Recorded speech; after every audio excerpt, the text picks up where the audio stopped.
The defiant President Biden came out last night, pushing back on reporters during last night's surprise address, mini press conference, following the bombshell special counsel report that took aim at, quote, his diminished faculties.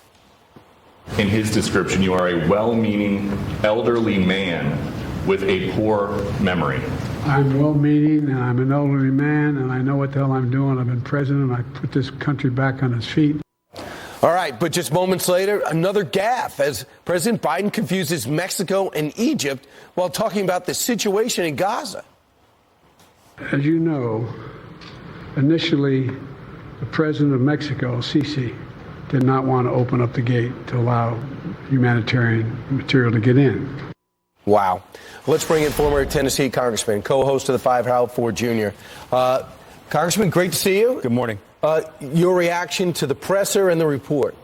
First off, Peter Doocy did a great job last night. I thought his reaction on some of our evening shows when he said in the room, it didn't come across as the exchange as tough as it was. And I thought his reporting afterwards was great. Two, the president's lost his fastball. I think on both sides, Republican and Democrat, but President Biden last night, I think even in that interview, even in the press conference there, demonstrated to a lot of Americans what Mr. Hur wrote in that piece. I think if you take a step back in the special counsel report, the notion that President Biden willfully retained these documents, I think the second piece of this, the questions will come around whether or not President Trump, who also is facing challenges here,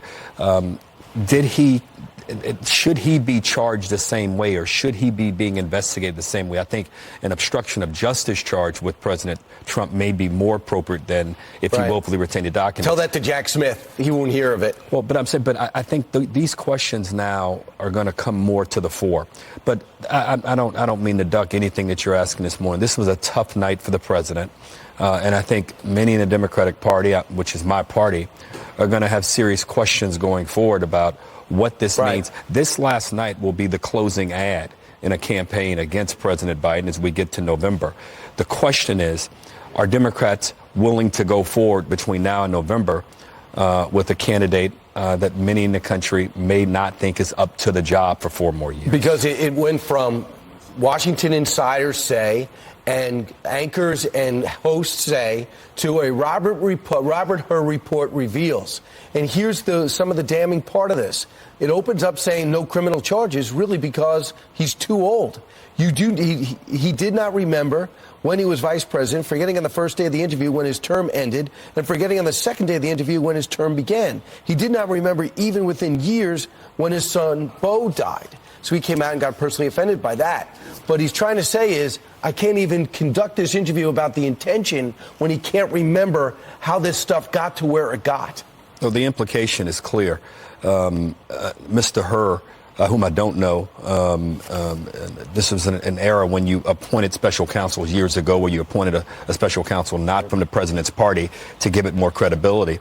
And in this instance here, again, to trot the president out last night to refute the notion that he does not have diminished capacity or does not have diminished faculties, I'm not sure they succeeded last night. How surprised would you be if he is the candidate come the Democratic National Convention? I'll put it this way. I'll answer it this way. If you'd asked me that question 2 or 3 days ago, the answer was it's very unlikely that any other person could be the nominee. I think after last night, I think that question becomes one that has to be answered more forthrightly and more thoughtfully.